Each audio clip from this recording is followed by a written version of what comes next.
Good morning, everyone. Welcome to our New England briefing on the generation and storage consultation paper, which we recently released. My name is Chloe Hicks, and I am an Executive Director of Strategy and Policy here at EnergyCo. Hopefully you can all hear this loud and clear, and we will now kick off. So first of all, I'd like to acknowledge that we are all joining today on land that always was and always will be Aboriginal land. And here in our Sydney office, our new EnergyCo headquarters at 255 George Street, we're dialing in from beautiful Gadigal land. I also acknowledge that the land that we're collectively building the New England Res on is also First Nations land, and I pay my respects to elders past and present. So before we dive in, I'll just note a couple of housekeeping things. This session is being recorded so that those who couldn't make it are still able to catch up. We're going to go through the presentation relatively quickly to ensure that there's a lot of time for questions and answers, because you'll get a lot of the detail in the written consultation paper that you might be looking for. And we really want to understand what's missing, what are the questions you have, and do our best to answer those. So you should be able to ask your questions at any time through the chat function as part of the Teams mode. And we will try and get through as many as we can at the end. I think that's the housekeeping. We're just really excited to be working with you all on the design of the generation and storage settings for New England Res.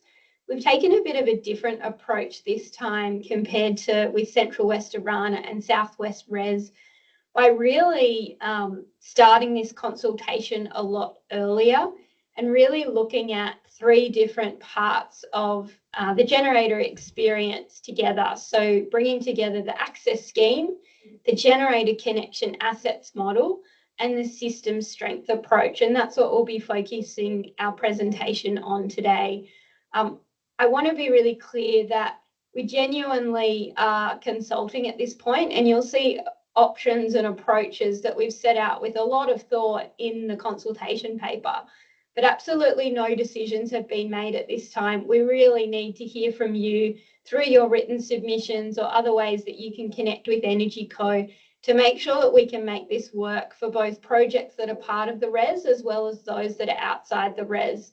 And one thing that we're very sensitive to is ensuring that we can support projects to move forward ahead of the New England RES as well to help meet our 2030 targets in particular.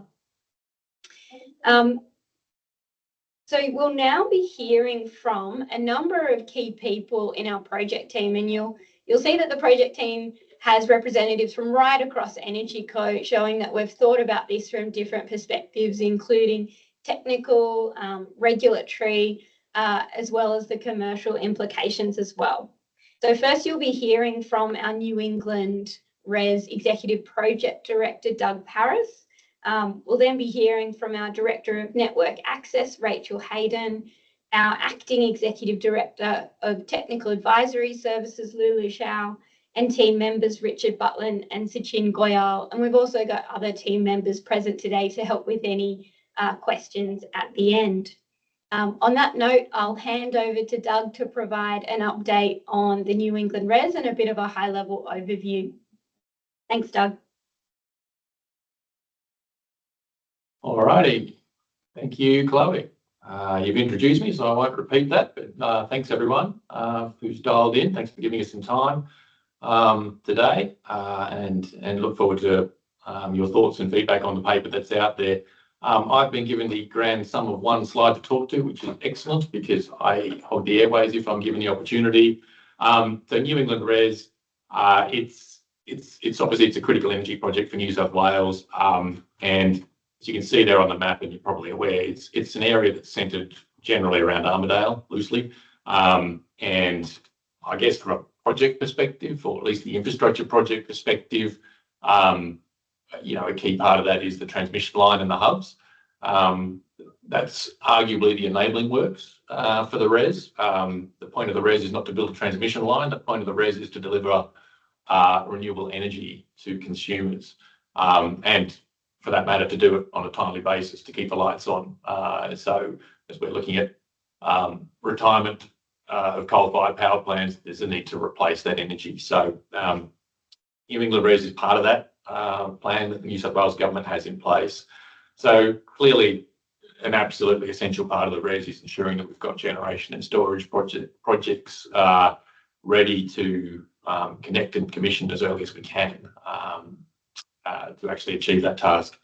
So today, I guess the focus of today is on how EnergyCo is planning or would like to work and connect and coordinate those projects in the RES. We've got pretty strong interest, I'd say, across the RES from developers of those projects who are looking to connect. I guess part of our role is to coordinate, or a big part of our role is to coordinate the timely connection and delivery of that energy, as I mentioned. Another part is planning, I guess, how we go about doing that in a coordinated manner. The New England RES, as you can see there, is 6 gigawatts of transfer capacity. That's a sizable amount of generation capacity that we can connect in the order of sort of 12 gigawatts of generation capacity, 4 gigawatts of storage. So there's a lot to coordinate, and I think there's ways that we can do that which are both, if you like, socially responsible, and that's sort of trying to be efficient and effective on the ground, but also future-proof the project and make sure that we're not sort of building things out and not precluding the growth of stage 3, for example. So our goal is obviously to keep the lights on, but to do that in a way that considers the impacts very much on community and landowners in the area. We do have a meshed configuration as well, and I guess that's probably a fancy way of saying that we connect down at Bayswater for one, which is to deliver the power down to the grid. The other area is that we connect into the existing transmission lines near Central Hub and also near North Hub. And that provides for essentially a stronger and more resilient network. Importantly, I guess that means that projects can actually connect either to the new infrastructure, which you can see there in the hubs on the right, but there's also opportunities for them to connect to to the transmission lines that are there and operated by Transgrid as well. And that energy will flow down through the new 500 kilowatt lines down to Bayswater. And so that's sort of different to some of our other projects, and it means that there's probably more opportunities, more options for developers. And as I said, thinking back to trying to minimise the amount of new infrastructure that's on the ground, there's hopefully some opportunities for some efficiency in how we actually connect those, or the extent of the lines and things to connect those projects. And then also, I guess, as we start contemplating that, then, and to those that have sort of looked at the paper, it starts to have some implications on things like the access scheme proposed for the RES, and the extent of that access scheme, and therefore, at some point, to which projects that access scheme actually applies. So with that, I will stop talking. That's my time limit and my single slide that I'm allowed to talk to, which is totally fine. I'm going to pass over to Rachel Hayden to talk a little bit about the access scheme principles. Thanks, Rachel. Thanks, Doug. Well said. So before I get into the detail, I'd just like to establish some base level knowledge about access schemes to make sure we're all on the same page here. So an access scheme, it may authorise or prohibit access to and use of specified infrastructure in a RES by operators of generation and storage projects. A defining feature of the access scheme is departure from the NER framework of open access. So what does that mean in practice? In practice, that means that we switch off open access, and then EnergyCo governs the volumes of projects that may be granted access rights to connect to the RES network infrastructure, or the identified network infrastructure, I should say, in the access scheme declaration. Once an access right is granted, then EnergyCo informs the network operator of that particular specified infrastructure that a right has been granted, and they can commence a connection application and agreement with the access right holder. So for those who might be across some of our other access schemes, for instance, in Southwest, a project will need an access right before negotiating a connection agreement with Transgrid, and in the Central West, projects will need an access right but then because they will also need to comply with a consistent set of res access standards before negotiating a connection agreement with ACERES. So there are other rules that we can put in place through the access scheme declaration around the ability to connect to and use of the specified network that is outlined in the access scheme declaration. So also under that access scheme, typically we have set limits on who can get access rights and how many access rights will we award, how much capacity. So under that system, there is greater levels of certainty regarding levels of curtailment that generators can expect than typically under open access. So in response, the developers will pay an access fee to connect that covers the cost of administration, contribution to community employment benefits, and also to a small portion to the network infrastructure. Next slide, please. Before we get into the detail again, I just wanted to really focus on that first point here on the slide, that this paper represents us, as Chloe mentioned at the beginning, some really early engagement. We've not drafted a draft declaration for you to comment on. We're getting out with this paper, as Chloe said, covering all things that we think will impact the generation and storage developers to ensure that you are informing us as early as possible as we're developing the access scheme. So just to quickly take you through this, once we get feedback from the consultation paper and through this process, we'll be going into the detailed design stage. And what we're hoping to do is make a recommendation to our Minister for Energy in early 2026 to declare a draft access scheme. Should the Minister declare the draft access scheme, the scheme order will be publicly consulted on for 28 days. So there'll be another public consultation process.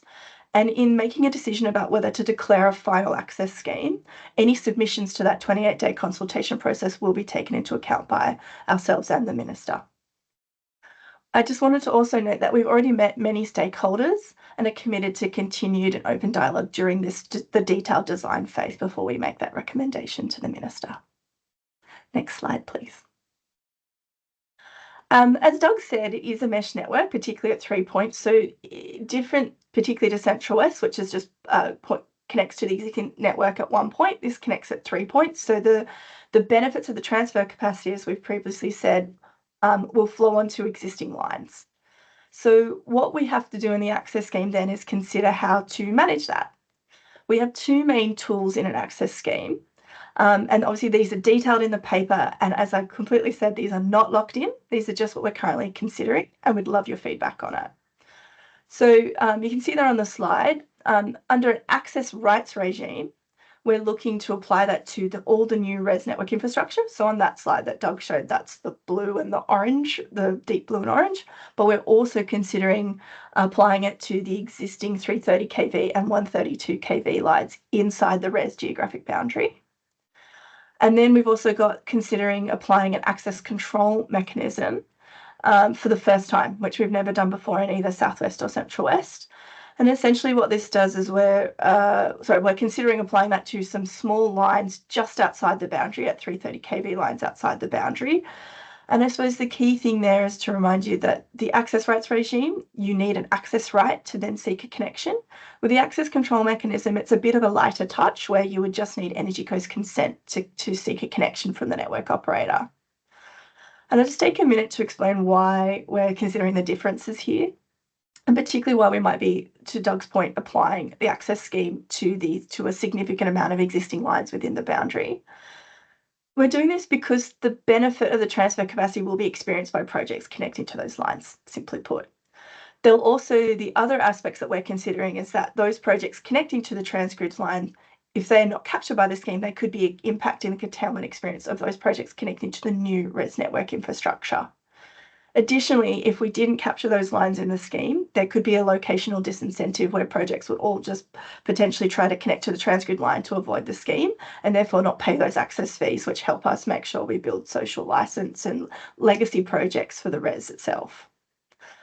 I just want to reiterate that the access control mechanism is on a very small number of lines and it is an option under consideration. It's not locked in. So please make sure to give us your feedback on that. If we do progress with an access control mechanism, more details will be developed on that. But as this is early stage, we just want to get the feedback before we make those further decisions. Next slide, please. So now I'm going to hand over to Lulu, who's our Acting Executive Director of Technical and Energy Co, who's going to just talk you through how we selected those lines, which I sort of just mentioned. Thanks, Lulu. Thank you, Rachel.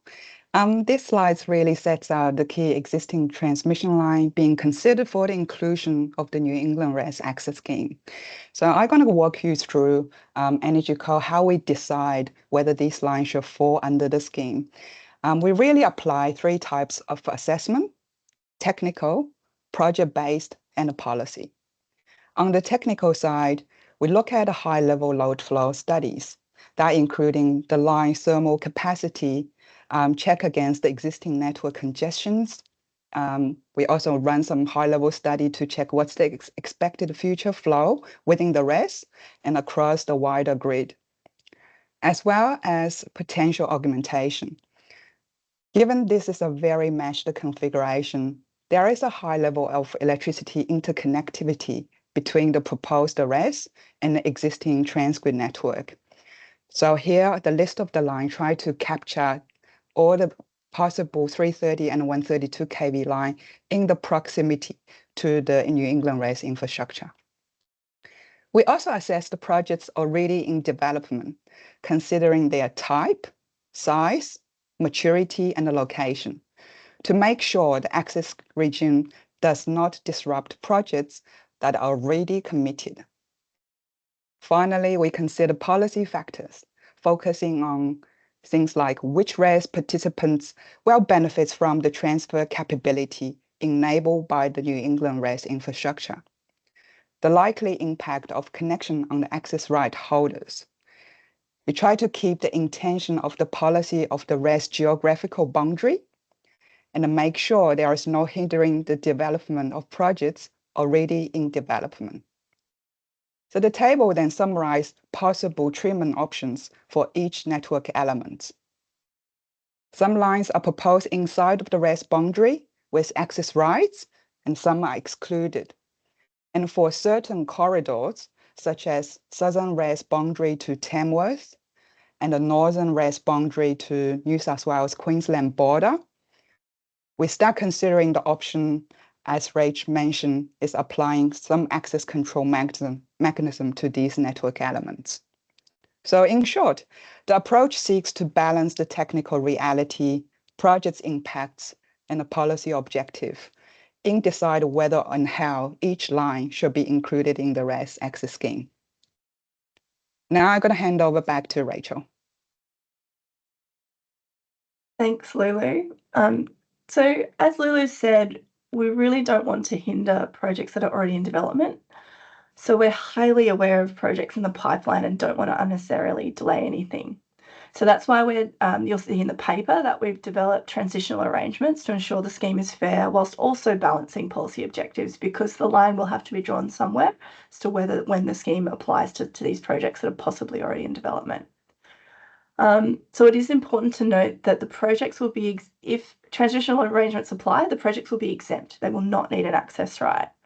So the current draft transitional arrangement position is that projects that are currently connected or have received an offer to connect by the time the access scheme is declared will be subject to transitional arrangements. If you head back to that slide I showed before, the timing of that possibly might be sometime in Q2 will be when the access scheme is declared by the minister, subject to all approvals, etc.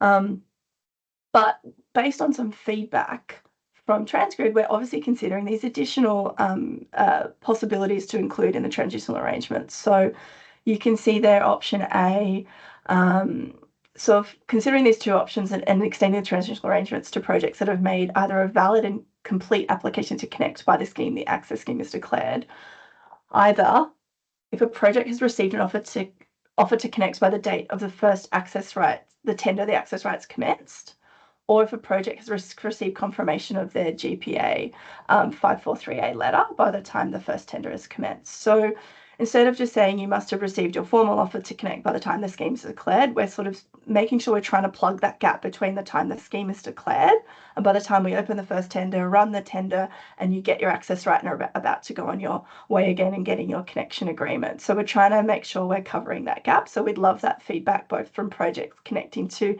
any part of whether it's the new infrastructure or the existing infrastructure. We'd love to hear to make sure we're getting those balanced views across all the different developers on the different lines. So again, I do, just before I hand back over to Richard to talk through the connection asset policy, I suppose I just really wanted to reiterate these are early stage positions and we're really keen to get feedback. So please make sure to put your submission in, and also we are able to talk to people. So please just contact us if you'd like to discuss further.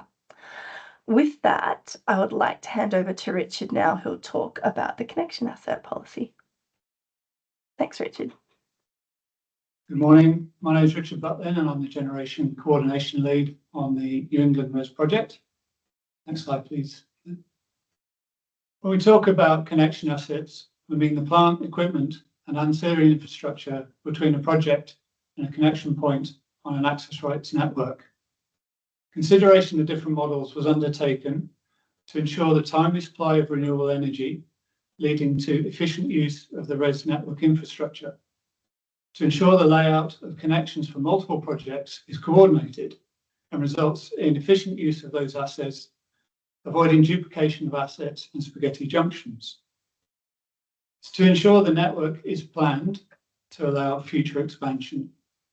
And it's also to ensure the impact on landowners and the community is coordinated and minimised. A number of different models have been considered for the delivery of connection assets in the New England RES. One option is the relevant network operator for an access rights network could deliver the connections under a hub project model, similar to that adopted for the Central West Orana RES. Alternatively, project developers could deliver connections under a generator-led model, similar to that adopted for the Southwest RES. Or finally, a hybrid model, which uses elements from both CWO and Southwest RES, could be adopted. For the New England RES, NGCO is considering a hybrid model, which preserves the benefits of route design coordination and provides certainty regarding planning approvals and property requirements, whilst also providing flexibility for projects to choose which party delivers their connection assets, and also at a time that suits their development programme. This slide summarises the proposed connection assets model. Under the model, NGCO would undertake route design, apply for relevant planning approvals, and acquire easements for connection assets for projects seeking to connect to an access rights network. NGCO would then grant a non-exclusive licence for the easement areas for the construction, operation, and maintenance of connection assets, which would be owned by the project developer in accordance with the NER. NGCO would seek recovery of costs for these activities from projects, either as they are incurred or at a later date, such as when the project reaches financial close. Projects will be responsible for the funding, design, construction, operation, and maintenance of their connections, again in accordance with the NER. And projects will be able to contract with a third-party connection services provider of their choice. This table summarises the division of responsibilities for the various activities and summarises both the initial and final funding arrangements under consideration. In the consultation paper, we set out scenarios where the model would not apply to certain projects. And we're also seeking feedback on whether the model should apply to projects seeking to connect to the transgrid elements of the access rights network. The paper also sets out a series of milestones that projects would be expected to meet before NGCO would undertake each activity type. We strongly encourage developers and stakeholders to provide feedback on these scenarios, and the milestones have been proposed in the model. Next slide, please.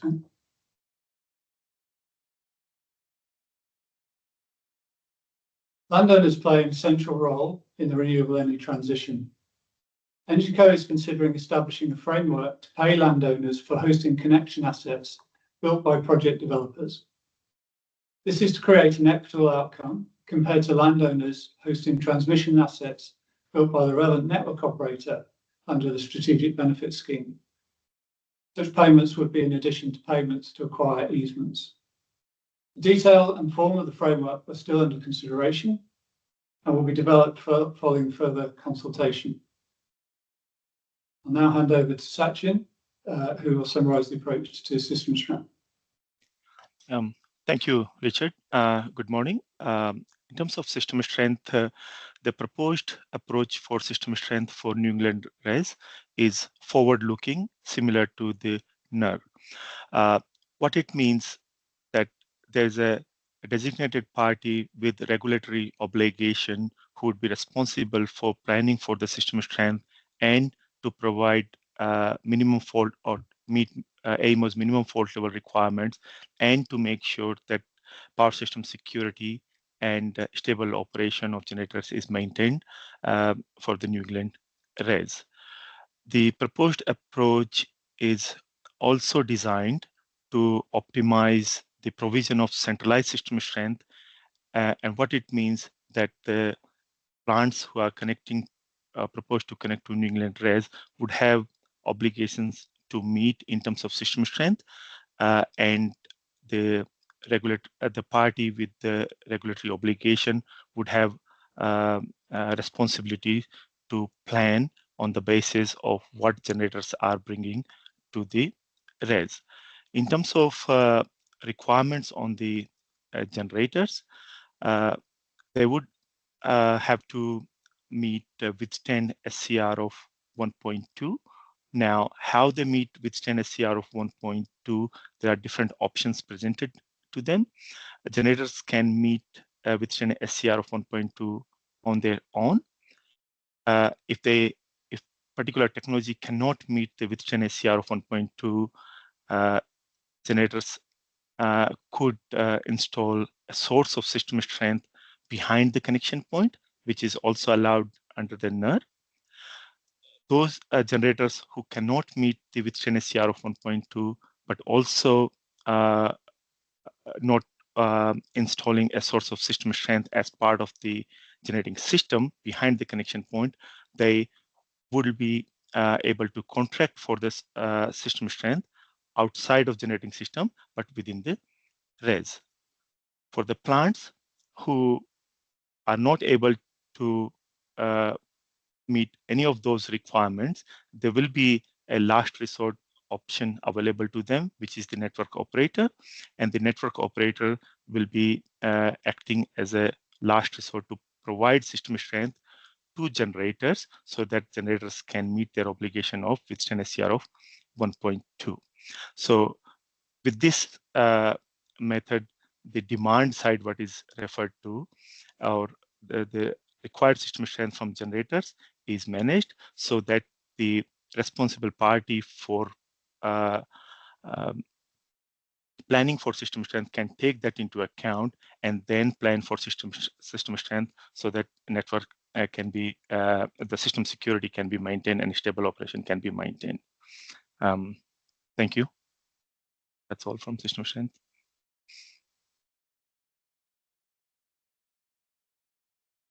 Great. So I think it's back to me just to wrap up the presentation. So thank you to all of our speakers from Energy Co. Hopefully that gave you an at a glance understanding of the consultation paper. And as I mentioned at the start, you can get into a lot more of the detail in the actual paper. We would love to receive your submissions and hear your thoughts about what you like, what you don't like, how we can do this better. Those submissions are due by the 12th of September, and the information is all available on the screen, as well as the New England page if you want to stay up to date more generally about the project. Following the consultation close date, we'll prepare a draft access scheme and finalise the approach to the connection asset model and system strength as well. And on that note, I think we will dive into the Q&As. So hopefully many of you, or some of you at least, have found the Q&A function. I've got a different view to you, I think. So for me, I had to click on the 3 little dots that say more to find the Q&A, but hopefully it's more obvious for others. The first question we've got here is from Connie, and I'm not going to read all of it out, but she is asking about what network solutions are being investigated to manage the meshed power flows that EnergyCo considers may affect the target curtailment of generators connected to the new network, and how effective that may be, and whether any of this information is available publicly. So I might hand to Lulu, our technical lead, to tackle that one. Thanks, Lulu. Thanks, Connie, for the question. Yes, we have done a lot of power system analysis really to identify what's the reference scope for the New England RES, understanding it's a very meshed configuration. And like Connie said, one of the solutions is adding the phase shifting transformer at a central hub in order to balance the flow between the new RES infrastructure and the existing transmission line in order to optimize the transfer level. And as Doug mentioned, currently indicative transfer level is 2.4 gigawatts under stage 1 and up to 6 gigawatts under stage 2. And the next question, I think, it's around whether or not we're going to apply access right or access control. And just like Rachel said, access control, we haven't yet implemented. So that's why we're very keen to hear your opinion. So what we define, whether it's in the access right or access control, my view is whenever for the projects outside the RES geographical boundary, there is a potential we can apply the access control, but also they will have the impact as well as benefits from the new RES transfer capacity. So that will, including through the improved curtail outcome. So really what's in our mind for the access control is potentially any line in the north boundary of the RES all the way to Queensland, New South Wales border, taking some consideration in the potential future Q&I connector lines, the transfer coming from Queensland, competing with the Queensland generator and generator along the border, and also from the southern border of the New England RES or down to Tamworth, which is outside of the geographical boundary, but has a potential impact on the access scheme rights. Hope that answers your question. Thank you, Lulu. Our next question comes from Cameron. Thank you, Cameron. And the question is again a long one, so I'm not going to read it all out. But the question is about how EnergyCo will ensure equity between access right holders and then the access control mechanism with respect to community benefit payments. And it's particularly acknowledging that impacts in terms of roads and other enabling infrastructure could be the same. It talks to a practical example, and the ultimate question is really about how we're ensuring that communities are not disadvantaged when an access control mechanism project connects, particularly noting that they wouldn't be paying the same access fees as an access right holder. I think Rachel's nodding and putting up her hand, so I will hand to you, Rachel.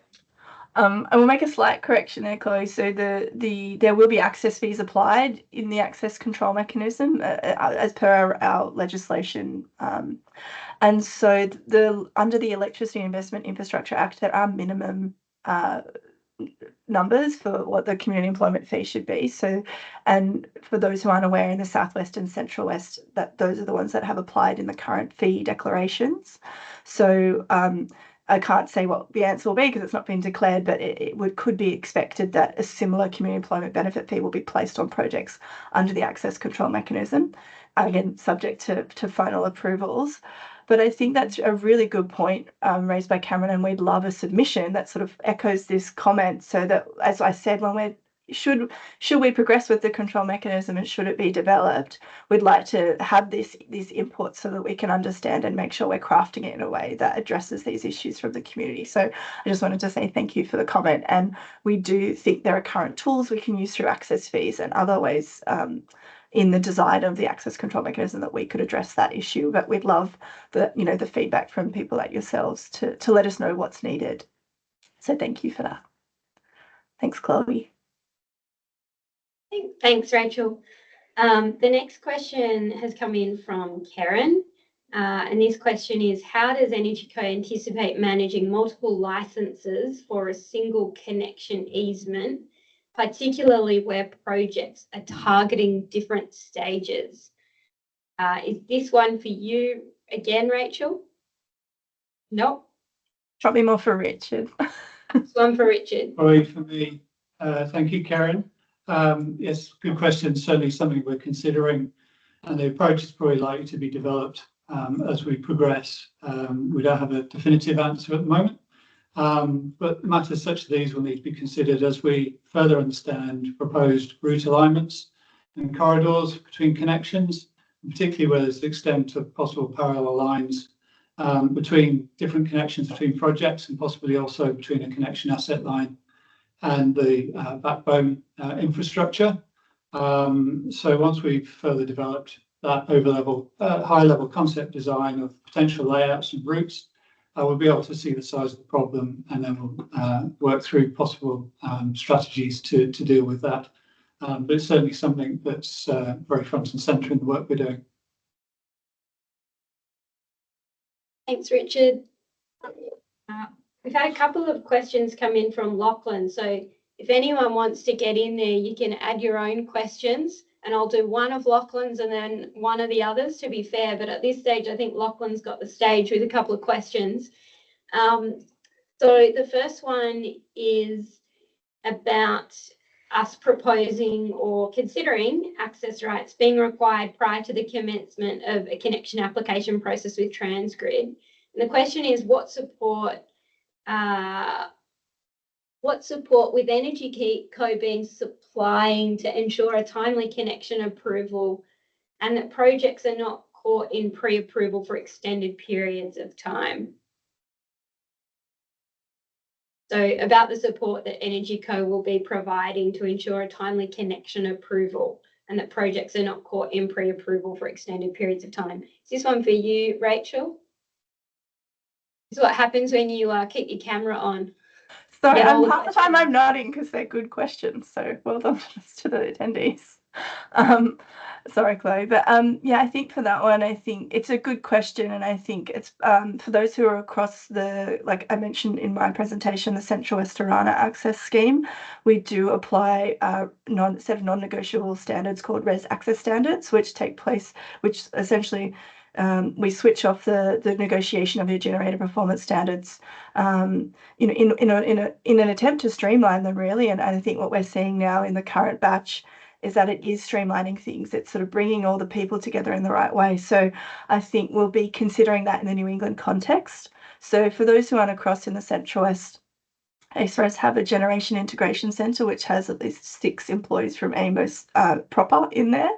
And so you've got the network operator and the system operator in the same room, knowing what the standards are and making sure that the access right holders are complying with that. So we think it will definitely cut down the time and hopefully the cost of what you're doing in the typical process of negotiating things. So again, that's still a bit TBC in the detailed design phase, but it's definitely something we're very focused on, as you know, echoing what Doug said.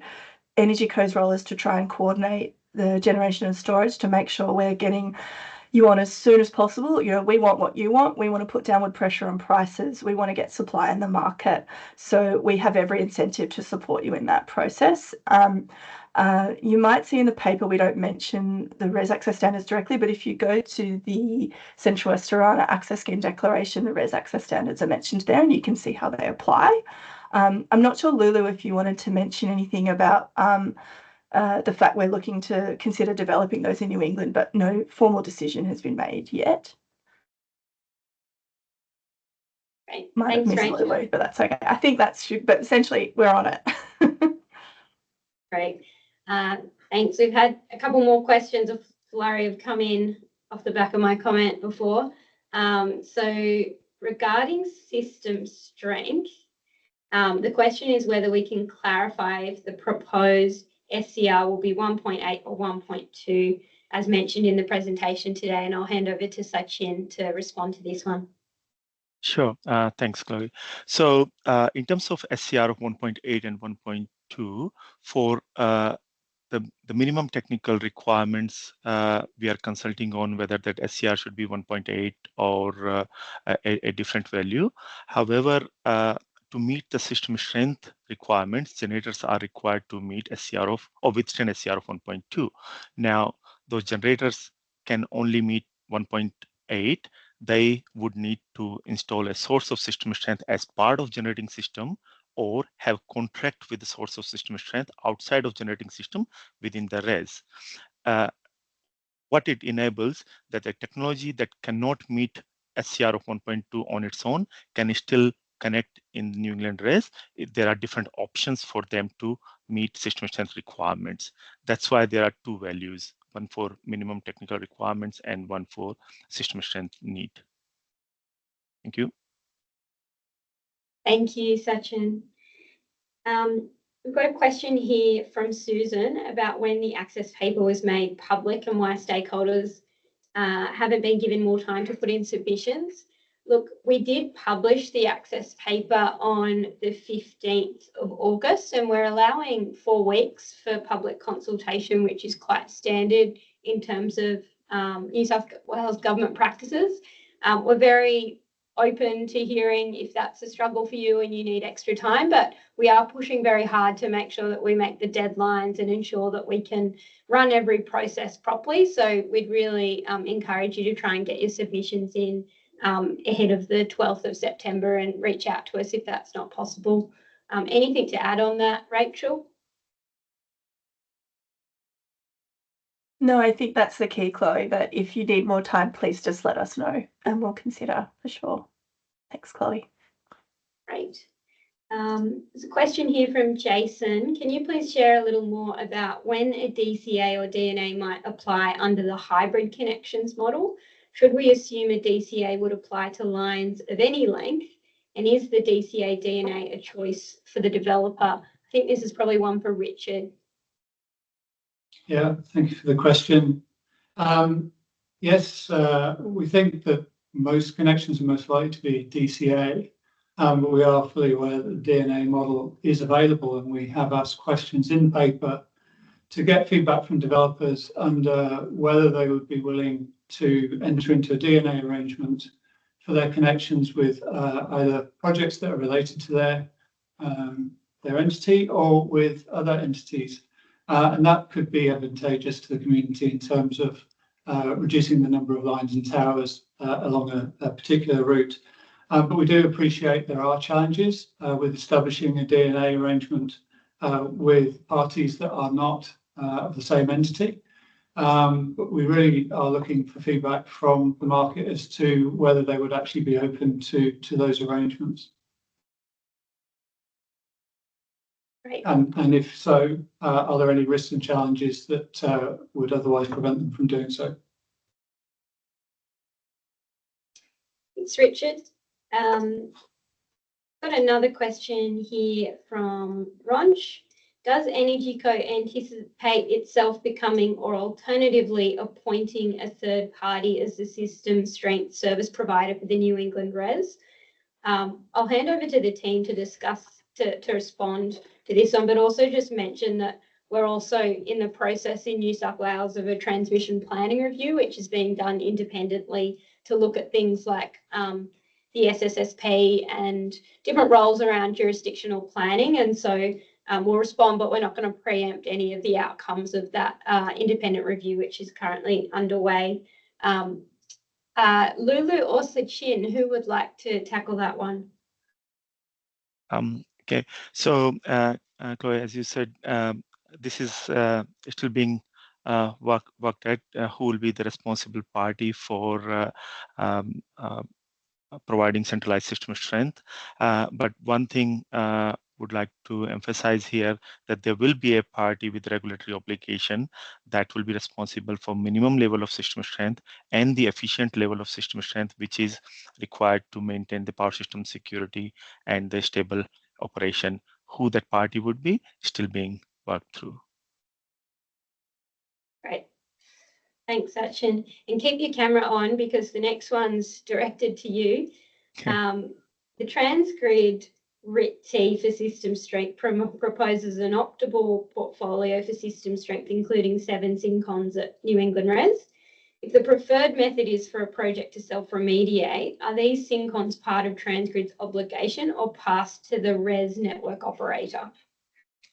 Okay, so in terms of for New England Res, as I mentioned in my presentation, because generators will be required to meet the withstand SCR of 1.2, that will be taken into account when the centralized system strength provider is planning for the system strength.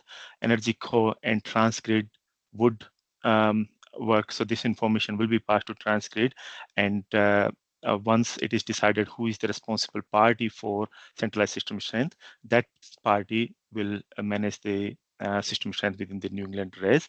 And what's there in Transgrid's system strength RIT-T is based on the today's information. It doesn't take into account what is being proposed for New England Res system strength. Lulu, anyone else want to jump in? I think I agree with you, and it's really through the joint planning, working closely with Transgrid on determining what's the best solution for the Res and for New South Wales. Yeah. Okay. Thanks, Lulu. Thanks, Sachin. Got a question here from Kate. What date is the 28-day public consultation period for the access scheme proposed to commence? So that's once we actually develop a draft access scheme and put that out for 28 days of public consultation. Unlike this process, that is a statutory consultation. So this is a bonus consultation that we're doing to inform best practice program design. Rachel. Thanks, Chloe. As Chloe said, again, even though the draft access scheme declaration 28-day public consultation period is statutory, we can also extend that should people need more time. So usually we say this is the dates, and then if you're unable to get your submission together in that time, you can let Energy Co know. We've done that previously where we extended for a week or even 2 if needed. As in the timeline per the presentation, we don't have the exact dates yet. I think we're hoping to get a recommendation up to the minister, like we said, either maybe before Christmas, but probably in, let's say February, when everyone's back from leave in 2026 potentially. So the draft declaration might go up in February or even March next year. So that's when that formal consultation. So just to explain that a bit more to people in case you're not sure, obviously this is essentially like a policy paper with draft positions, and you guys can help inform when we do the detailed work. What happens next for the access scheme is that the draft declaration, essentially think of it like a piece of legislation in a sense. It's drafted in that similar way. If you're interested, you can find the Southwest Access Scheme Declaration and the Central West Access Scheme Declaration on the Energy Co website, linked from the Energy Co website. It's a very formal statutory declaration document. And so when that is on display for 28 days, it does take a bit of understanding to understand all the implications of different clauses essentially in there. So that 28 days we hope is sufficient. But as I said, if you need further time, we can consider that. And also what we do during that 28-day consultation process is particularly to,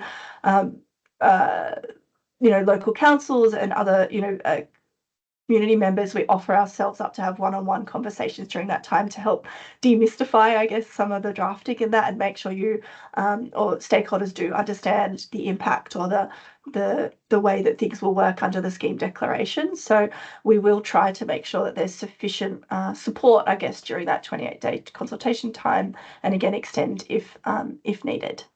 Thanks, Chloe. Thanks, Rachel. I'm going to come back to another question from Lachlan, but I'm sorry, Lachlan, if your name's actually Matheson. So the question is actually one that probably goes beyond the scope of what we're consulting on today, but it's a great question, so I'll ask it anyway. I think this one is coming to you, Doug. How will EnergyCo be distributing and allocating access fee funds to the communities, and how will they be keeping accountable to ensure the funds are prioritised within the RES for community benefits? Will there be any specific carve-out for First Nations benefits, and will the spend be reported on yearly to ensure accountability? I'll hand that one over to Doug, but just note that our legislation actually sets out the minimum requirement for fees, for access fees to go towards both the community as well as employment. And then also there is a specific carve out for First Nations people as well. So that is all sort of, absolutely going to happen. The question is probably a lot more in the actual details and nuances that sit below that. And there'll be a lot of engagement to follow on the actual community benefit fund, as well as other initiatives. But I'll hand over to Doug to take that one. Yeah, thanks, Chloe. Look, I think it's a good question. It's probably one of those ones that's still a bit of a work in progress, if we're honest. I think you sort of touched on it there, Chloe, that there is a community employment and benefits program that needs to be designed. It's not yet designed for New England, and that is something that needs to happen. It needs to happen with feedback and stakeholder input as well. So, and it will include obviously how we actually stream that money to community programs, including First Nations type programs and the like. So Central West Orana, there's obviously a good precedent example there. That doesn't mean it's a copy paste for New England. New England has its own characteristics and priorities and things which we need to work that through. That's something that would typically, I think, we would design that. Well, it can only come into being once there's an access scheme, but we can look to design that sort of in the first half of next year. So I think it's one of those ones that there's still a little bit of work to do in that space, just to be honest. Great. Thanks, Doug. That's not a very satisfactory answer, but it's just a very that's where we're up to in the process. Yeah. I was just going to add, Doug, obviously we've got existing community employment program for Central West and currently doing early work in the Southwest as well. So we'll be taking lessons learnt from that. So if anyone has connections there, we're keen to hear from communities who've received some of the grants already. So for those who weren't across, I think Minister announced $60 million of grants in the Central West earlier this year as part of bringing forward some funding, noting for those who aren't across, the access fees don't actually start getting paid by the developers till they start commissioning, typically, or thereabouts. So the funds don't actually flow into EnergyCo. So the government's done a lot of work to make sure we bring forward those funds early so that we can provide those benefits to the communities during this, this heavy loaded design and early construction phase. So lots of lessons to learn from Central West as well. But I'm hoping New England will be able to benefit from being the second or third off the rank as well and getting lots of those benefits. Thanks, Chloe. Thank you, Rachel. We're fast approaching the end of the session, so we've probably only got time for a couple more questions. We've got one here from Karen. Does EnergyCo intend to couple access tenders with the LTESA tenders or host these separately and at a different cadence?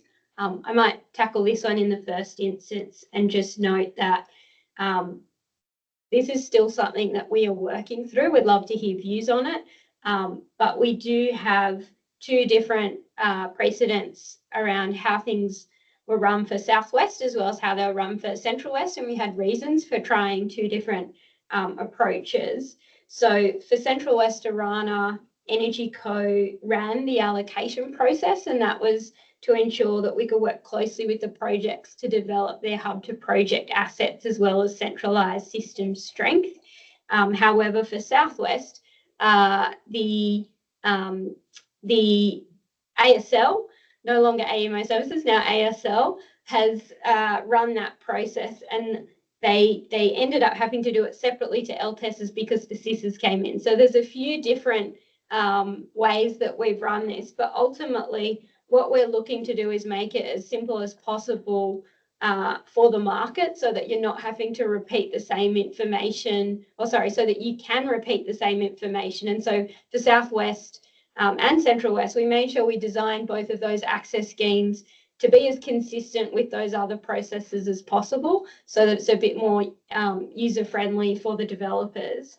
And really, it's probably going to come down to the timing of when we run the first access right tender as well, and a few other variables relating to the CISs and LTESs, but that's still very much a live question and one that we'd love to hear from you on.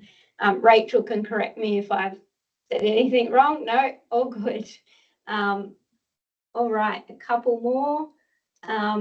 We've got Susan has asked, am I to understand that landholders currently hosting existing 330 kV transmission lines may be eligible to access funds? Rachel. So just to clarify, I'm going to answer as if you meant access funds as in part of the access fees, or whether it's hosting funds. I suppose. Did anyone? Sorry, Chloe. I think that would be about whether or not I'm not actually 100% sure. I think it's a question for Richard on the actual connections module. Richard, do you want to sort of respond to that one? Oh, well, I think it's because it's relating to potential payments to landowners. I think we'd have to look at that. Our primary focus on is landowners that be hosting new transmission lines and assets. But certainly if the feedback is we should look at existing, then we'll consider that. But our focus at the moment is that if we have, again, come back to, to the extent we have parallel running of core transmission infrastructure and connection assets over a particular landowner's land, that payments will be equitable between monies potentially received from the developer of the connection assets and money received from the network operator under the strategic benefits scheme. Great, thank you, Richard.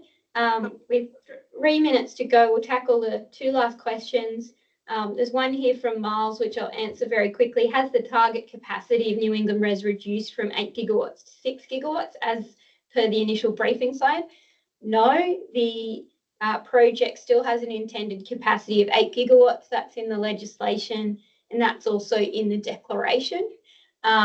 However, we are initially building it out to 6 gigawatts, and that's what you can see through stages 1 and 2 that were shown on the first slide from Doug. And as he mentioned, we're making sure there's optionality to ensure that the full RES can be built out through stage 3 up to 8 gigawatt capacity. And finally, last question from Richard, and this might be one to Richard as well. Have any estimates been made on the impact of these proposed models on increased project costs and development timing for the generators? I might just take it for the access scheme, and Richard can jump in for anything on the connection asset model. I think it's, I understand this would be a main concern from the developer community that, applying access fees, going for access rights can add cost and time to projects that are already, hard up. I think that technically what we've done in Southwest and Central West, we're learning from that, I guess. That's sort of the current level of assessment, I suppose, we've sort of done, is to understand, have those schemes hindered any projects from, on their path to financial close? And the current answer is no. The scheme itself has not hindered them in any way. And obviously we've got close working relationships with those access right holders now. I think it's not a bad point to raise, because I think that I will just also mention that when ASL, who are the statutory body that sets the access fees, they do consider, I'll call it like the cost to bear it, I guess, is that's definitely a consideration as part of them when they're obviously assessing LTESA bids, when they're assessing their role in setting access fees. So it's definitely a consideration that's worked through. We haven't done any specific estimates yet, but if you think there's anything you want us to do specifically, again, please put that in your submission to the paper. But we do have, key advisors, and it's definitely something we're trying to learn the lessons from Southwest and Central West access schemes as we're developing this one. So very keen to have any thoughts you want us to think about, or any sort of actions or activities you want us to think through as we're developing the scheme for access. But Richard, I'm not sure if you want to talk that through in regards to the connection model. We've actually hit time, sorry, so we'll have to wrap things up there. But I just wanted to say a big thank you to everyone who's taken time out of their day to join us today and ask really thoughtful questions. A big thank you to the team here at Energy Co, all the presenters and everyone who's worked really hard on the paper, as well as to our wonderful comms colleagues who help make these kind of webinars happen. So I encourage you all to make a submission by the 12th of September. And if you have any questions that we didn't get to or anything about the process, you can email that same email where you can submit your submissions, and we'll get back to you as soon as we can. Thank you.